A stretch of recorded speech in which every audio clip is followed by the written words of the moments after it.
मुंबई नागपूर समृद्धी महामार्गावर गौण खनिजांची चोरी नव्हे तर वीज चोरीचे प्रकार देखील उजेडात येत आहेत। मेहकर तालुक्यातील बेळगाव शिवारात एप्को कंपनीकडून होत असलेली वीज चोरी रंगेहात पकडण्यात महावितरणच्या भरारी पथकाला यश आलंय। हा प्रकार बेळगाव येथील शेतकऱ्याने उघडकीस आणला असून या प्रकरणी कंपनीच्या 3 ग्राइंडर मशीन जप्त करून 3.5 लाखांचा दंड ठोठावण्यात आला आहे। बुलढाणा जिल्ह्यातील मेहकर तालुक्यातून मुंबई नागपूर समृद्धी मार्ग जात आहे। या मार्गाचं काम सुरू आहे, मात्र हे काम सुरू असताना बेळगाव शिवारात एप्को कंपनी काम करताना कामावर विद्युत चोरी होत असल्याचा प्रकार शेतकरी विनोद बाजड यांनी महावितरणच्या लक्षात आणून दिला। विद्युत महावितरण अधिकाऱ्यांनी घटनास्थळाचा पंचनामा करून 3 ग्राइंडर मशीन जप्त केल्या, तर ज्या कंपनीचं हे काम आहे त्या एप्को कंपनीला अधिकाऱ्यांनी 3.5 लाखांचा दंड केला आणि जर दंड भरला नाही तर फौजदारी कारवाई करण्याचा इशाराही दिला। मात्र 15 दिवस उलटले तरीही कंपनीने दंडही भरला नाहीये आणि अधिकाऱ्यांनी फौजदारी कारवाई सुद्धा केली नाही।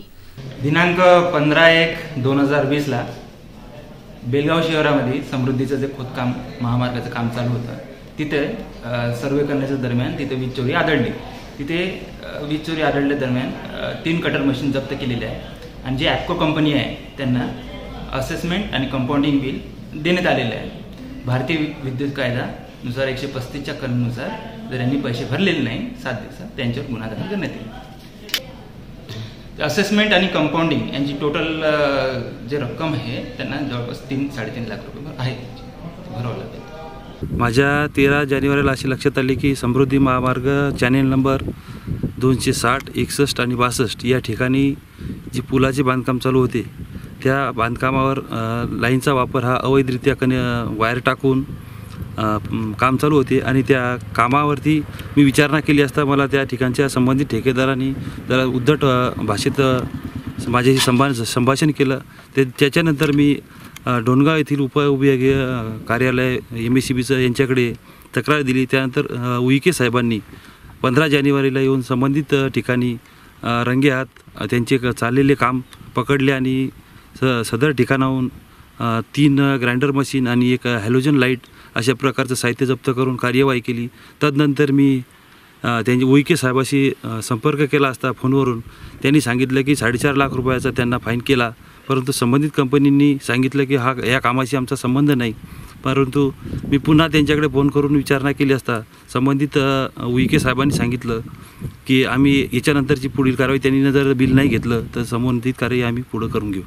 माझ्या मतानुसार हा प्रकार ज्या दिवसापासून कन्स्ट्रक्शन चालू झालं त्या दिवसापासूनच असेल आणि यांनी जे अवैध कनेक्शन घेतले त्याच्या वायरा ज्या पडलेल्या होत्या त्याच्यापासून जनावरांना, पाळीव प्राण्यांना, शेतकरी बांधवांना घात होण्याची शक्यता होती, म्हणून मी संबंधित प्रकार या MSEB कार्यालयाच्या लक्षात आणून दिला आणि तक्रार दिली। ज्याप्रमाणे सामान्य शेतकऱ्यांना किंवा एखाद्या गरीब लोकांना MSEBवाले कनेक्शन पकडतात आणि त्यांच्यावर FIR दाखल करतात, गुन्हे दाखल करतात आणि त्यांना कार्यवाहीला सामोरं जावं लागतं, त्याप्रमाणे संबंधित ठेकेदाराला हे प्रेमाची वागणूक देऊन त्याच्याशी काही हातमिळवणी करून त्यांना सद्भावनेची वागणूक देण्याचा प्रयत्न करतात की काय असा प्रश्न या ठिकाणी निर्माण होतो।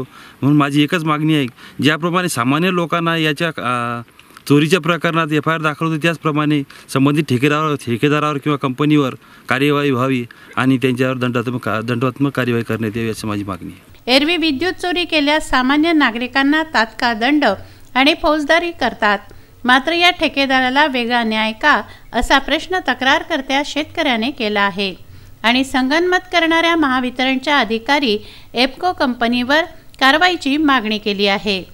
प्रशांत खंडारे, विदर्भ न्यूज, बुलढाणा।